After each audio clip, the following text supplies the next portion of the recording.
It is Damien. I'm here in our shop getting ready to close up the day. And I wanted to cover really quick and get into the different sections of the business plan and how to effectively write one.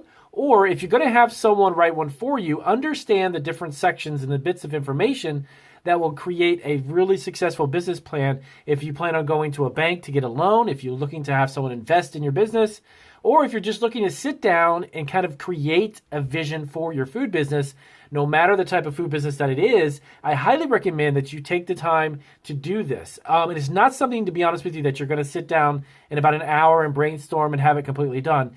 It'll take some time for you to really effectively come up with all of the information that will definitely give you an advantage if you sit down in front of a bank or in front of an investor and you're looking for money to grow the business. Now, really quick tidbit of information. The video I posted beforehand, I heard from quite a few of you that you were looking for some more information about the business plan, the outline, what is the content, not necessarily having someone just write one for you, but what does the business plan really include? So for any of you that saw that and you gave that comment, thank you for letting me know. I've actually turned around and wanted to do this video to kind of clarify the information that goes into the business plan, and then you can take a step forward to get some assistance in writing it, okay? Now, number one, when I first started my business, to be 100% frank and honest with you, my wife and I, we did not create a business plan because I didn't understand the importance of it at the time. I had just simply wanted to open up a business and jump right into it. Would I have written one and kind of thought about it beforehand? Probably, but I have never been the person to actually double guess or second guess my decision making. I pretty much make a decision of what I do when I do it, and if it pans out well, that's great. If it doesn't the way I think it should, then I kind of learn from those and then just move on. So I'm not really going to, I don't really dwell on that or anything, but since then I've written one, I've come up with some great information, and it helps me guide the vision and the goals that I have for our business, and it's been a huge help. So if it's not necessarily a document that you're going to make to get a loan or get some type of investor, it's still going to be a good document for you to have for yourself and, of course, for your business. Now, business plans, I'm going to get into the different sections, and I'm going to break it down and explain what they are. Business plans, the way they're structured, are relatively the same for any type of business, but the content inside of it is going to be probably completely different. For instance, if you're starting a food truck, your information is obviously going to be in your goals and maybe even the amount of money you're looking for. All of that content inside of the business plan obviously will be different if you're opening a bakery or of a cafe. So when I say that the structure of it, there is a certain organization that comes to laying out the business plan itself. But then again, once you get into those different categories, the specific information is going to be different. Okay, so I'll give you an outline. I've got some notes here that I just pulled up from my computer from the one that I did. So I'm going to cover them. I actually have 8 sections, 8 different parts to the business plan. There'll be a lot of people who will tell you, hey, I know I have the one page. There's this thing going around about a one-page business plan. You know what? If that works for you, that's fine. Everybody has a different viewpoint, and everybody has a different take on their own business plans. Some people may omit or keep out some of the information I'm going to cover with you now from my notes here on my laptop. But then some people may say, you know what, 8 sections, these 8 specific topics are not enough. You have to have this and this. So I'm going to give you my opinion about what would be make up the best tidbits of information that you need to have. And of course, you need to basically fine tune that to whatever type of business you have. So if you're starting from home and you have a home-based business, obviously your goals and the things that you're going to have set in front of you are going to be different if you're looking to start a retail candy shop, okay? Or if you're going to have a food truck, or maybe you're just going to have a vending service where you're going to have a portable vending machines that you go to different events and you have maybe a hot dog, maybe it's a freestanding hamburger, or maybe you're just serving ice cream. All of those things are going to be different. But the types of information you need to put together are going to be relatively the same. So number one, it's the executive summary. Now, the executive summary is going to go in the beginning of your business plan. What it's going to encompass is a general overview of what you're looking to do for your business. Where are you looking to take it? Let me show you some of the notes that I've got here. So, for instance, I'm going to use as an example when we open our cafe as a kind of a restaurant. I'm going to use some of this information as a sampling for what you may put in yours, okay? So if you're looking to have, like, let's say you're going to have a restaurant. Now, you're going to go into a certain neighborhood, you're going to go into a certain area, probably preferably where you are, where you live. And what you want to do is you want to encompass in this executive summary, who is your competition? Okay, have you checked around in the area for the type of food you have? Do you understand the clientele that you have in your area? Who are going to be your customers? Give a basic understanding of how are you going to attract them? What are some of the marketing ideas that you've got in place? How are you going to advertise? What is your objective as far as starting it and growing it? If you open, let's say there's like, you're going to open a Mexican restaurant and you have a fantastic lineup of Mexican food that you want, but there's like 7 or 8 other Mexican restaurants in your area. Would it make sense for you to open up yours? If you do, then have you identified what's going to separate your restaurant from the other 6 or 7 that are selling very similar foods in your area? Okay. If you wanted to set up a bakery, well, then you would do that too. You would research the bakeries that are in your area. What type of baked goods are they selling? Maybe you want to open a bakery that has specific types of baked goods and breads and pastries and cookies. And there's 4 or 5 other bakeries, but they don't sell the type of food that you want to sell. That would be an advantage for you because you're selling and creating something that's not already there. Okay. So the clientele would be there because they're probably looking for something new. Okay. So you want to do a little bit of research. You want to check into it and you want to encompass this information. You want to have about 2 to 3 pages on average. I probably wouldn't go more than 3 pages, but 2 to 3 pages of information kind of covering the gist of all of what you plan on doing, who's going to be doing it, everything that you can to bring together the information about what it is you really want to do, knowing the demographics, knowing the people in the area, knowing the area that you're in, if it even would merit having that type of a business. So you got to do just a little bit of research, of course, and look into some of these things prior to even establishing your vision or your goal. Because if you're opening a brick and mortar location, again, that is a different type of information. If you wanted to sell baked goods online, well, then you would want to research online businesses that are selling baked goods similar to yours. Okay, but if you had a physical location that you're going to be operating from, just that, not through the computer, not being online, so then you would look locally. If you were doing a business online, you would go online and check out other websites. So that's the kind of information you want to start with. Okay. Yeah, so next up, you would have what would be known as your company's description. Basically, a description about the company itself. All of the owners, their experience with this type of food business. You want to have a address. Where is it that you're going to be setting up?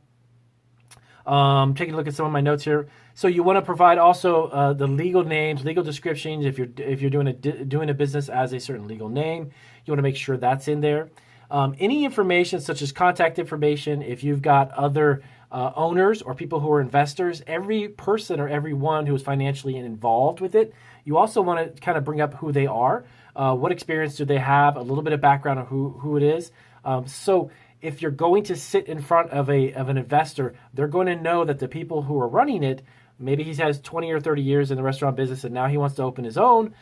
Maybe the half of the owners that have been in it are retired from the restaurant business, but they want to just invest money in it. But they're going to be stakeholders. They're going to have a portion of a financial interest as well. So the people that are involved with the company itself and some of the legalities, some of the legal information that needs to be on these applications need to be on the company description section.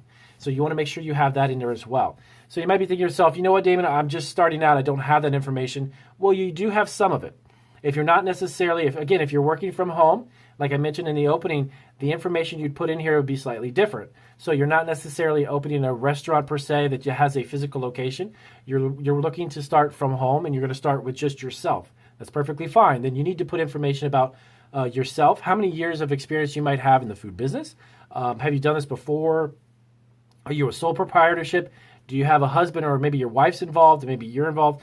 So you want to bring out all of that information and have it on there as well. Again, you don't want to get too lengthy. You're not writing a book or a thesis, so you don't want to go too deep into it because the other thing is that the more concise the information is and to the point, the better off that the business plan will look, as well as the more professional it would look. Now, one thing, as I mentioned in my video before, the one I posted before this one, was in regards to having someone write it for you. So they're going to basically ask you all of this information, but they're going to have the ability to write it in a way that's very fluid and it's very smooth, and it consists of all of the necessary information that's needed in order for you to make a really good impression on that investor or the banker who's going to give you the loan, okay? So next up, you've got the organization and management. So what you want to include on this is going to be everyone who has any type of a job or occupation within the restaurant, anywhere from restaurant managers to the owners, to the waiters, to the cooks, everyone that's going to be a part of it. And what exactly is their responsibility? What type of equipment are going to be needed for the organization or for the restaurant to operate properly?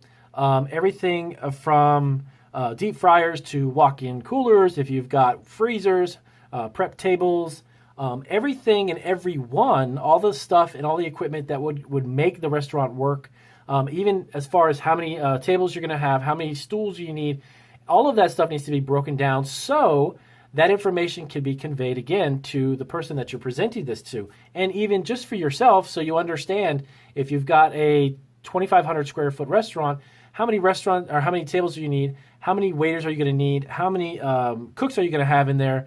How many managers do you have? Explain their job duties, their responsibilities. So this is the biggest part, the biggest chunk, if you will, of information that's going to explain how the organization or how the restaurant, as this example is, how the restaurant is going to operate with those people and the types of equipment and the things that are going to be needed, the tangible things that are going to be needed to get the restaurant up and running. Management, again, how many are you going to have on shift? What is their salaries? What are you projecting to pay everybody? How is your pay scale going to be set up? All of that information, too, would be in line with the different types of job responsibilities and the different jobs that these people will have.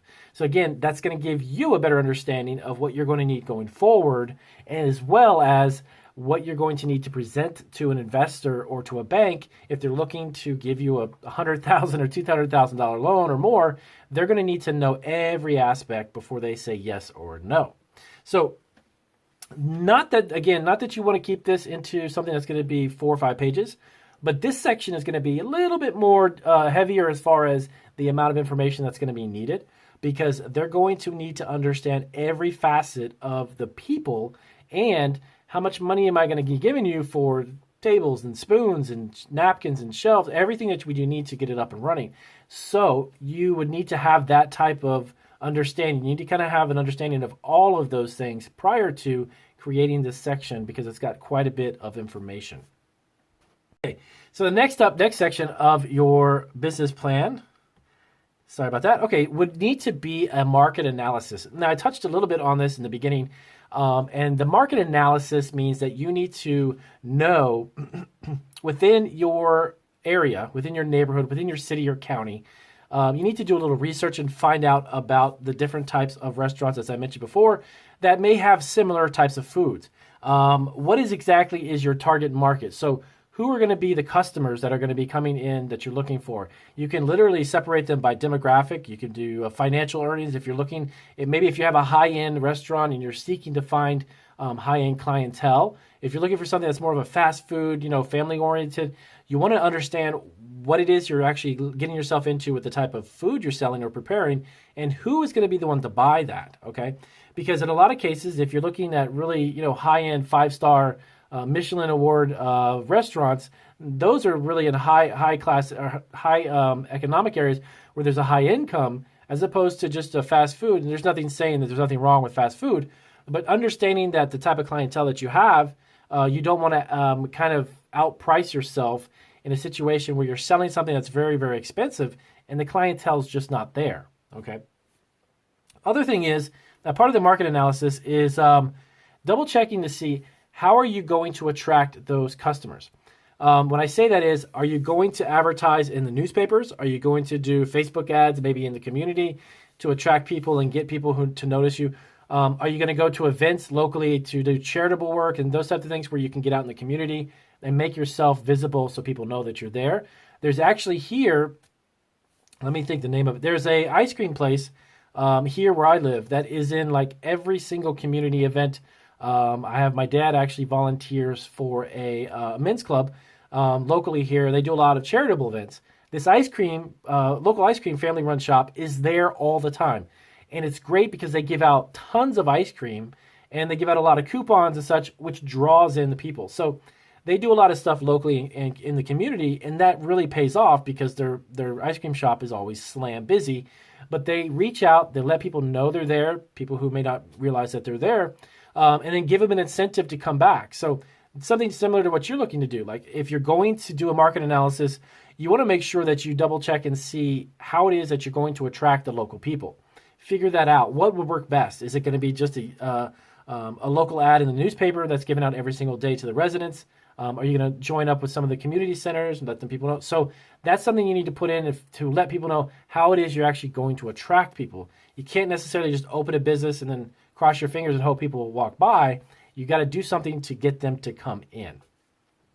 Okay, so next up, you've got this one's kind of a really cool one. I like it a lot because it is a section that can allow you to kind of think outside the box when it comes to generating revenue. It's going to be your product lineup. Okay, so the types of products that you're going to have in your lineup. So if you're having a restaurant, what is your menu going to be about? How much is it? What are the prices? Everything to the T as far as you need to know what your costs are, obviously, in order for you to create a retail price. So you need to have that written down, a menu and a list of food items that you're going to offer in your restaurant. So what other types of items, and why am I excited about this section? Well, there's a lot of restaurants, and this is something a lot of people don't think about, but there's a lot of restaurants that capitalize on the idea of driving sales through other merchandise, like T-shirts. If you've got a barbecue, I know here in the South we have a lot of barbecue restaurants, but a lot of them actually sell hats, T-shirts, and you'd be surprised at how much, on an annual basis, how much revenue all of those extra streams of revenue and products and things really generate when you're not just selling food, but you're selling in the community. People begin to wear your T-shirt, they have your hat, or they've got some stationery, whatever it is.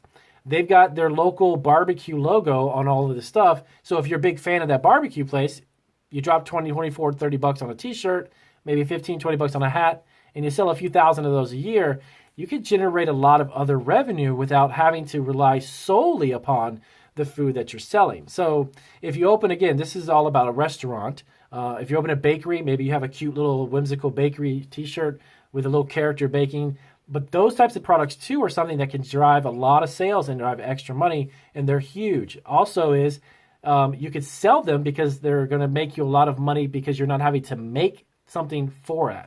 And what I mean by that is that you can get a T-shirt company to produce the T-shirts, and you're just selling them. You're not making the T-shirts, but if you're spending all day in the kitchen, you're baking up all these baked goods, you're spending a lot of time generating the money. Try to figure out other way to sell products, right, that you're not having to make to generate other forms of revenue. Okay, so creating a product lineup in this scenario in a restaurant would be the menu, and then of course the pricing and such. Think about the other additional ways that you can generate revenue, not just through the sale of the food. Hey guys, so this section is one that's probably a lot of you may not enjoy having to do, but it's definitely something that's super important, and it would give you a good understanding, a good foothold on where you want to be financially. And that's going to be the financial projections.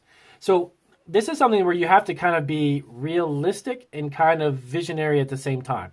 And I'll explain what I mean. So what you want to do up front is you want to create financial statements that include personal financial information about the people who are going to be the owners, okay? If people are involved with this financially, you want to kind of open up a little bit and let them know, what kind of assets that you have, what exactly is in your bank accounts, how much are you putting forth in this endeavor? Are you going to max out your credit cards and that type of thing, which I highly would not recommend you do. But if you've got financials that are available where you can use some funds of your own, I would definitely highly recommend some of that prior to seeking financial assistance outside of like a loan and such. Reason being is that a lot of times one aspect of a banker, and I sat in front of 3 different banks when I seeked out our loan, when you sit in front of them and you tell them that you've taken a risk financially as well, and it's paid off, that is a big incentive and a big plus for anyone making a decision on getting a loan for a business, no matter what it is. It doesn't have to be a food business. Any type of business where you've put money up and you've taken that risk and you've kind of pushed through the storms and the challenges of starting a business and you've created a profit, you have a profitable product, people love that, okay? And that also shows financial responsibility, and it shows the ability for you to run a business, period. But when you're seeking a loan, a banker is going to be much more impressed with, hey, this guy put 100,000 up and turned it into $500,000.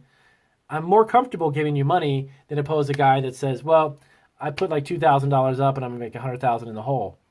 Doesn't sound like you're really understanding what you're doing. So financial projections are great. And what I said earlier was that you need to be realistic and also have a little bit of a vision, is that as you set the goals for your first year, 3 years, 5, 7 years out, be not necessarily conservative, but understand what you're selling and what your margins are and how much you think you can sell. So as you begin to create these financial projections, you're not living on the moon. You're not living in la la land. If you start a business and the first year you did 100,000 and the next year you think you're going to do 5 million, that's pretty unrealistic, unless you've got a big pot of gold somewhere.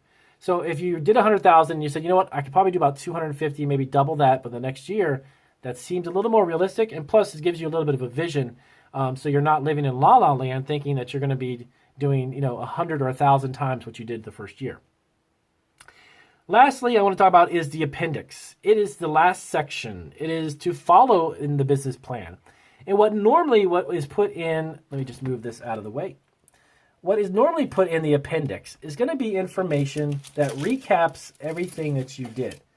And what I mean by that is actually going to be a lot of times supporting documents, maybe some graphs, maybe some information, some printouts, some other hard copies of information that will support everything you just talked about, okay?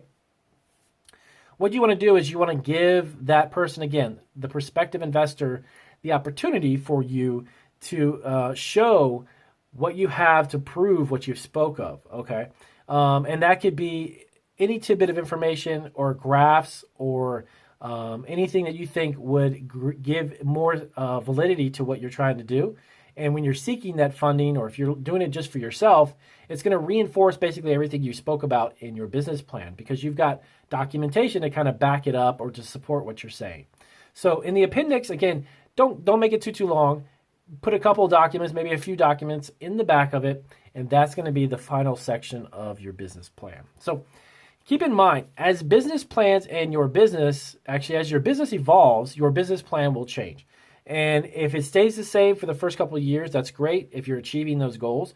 But everything evolves and grows and becomes something different than it was when it started. I can attest to that with our business. What we did behind us here is much bigger scale than when we first started out, selling a few things locally. It was a lot different. So be aware that it's not in concrete, it's not in stone. Write a great business plan. Allow that to be the momentum you need.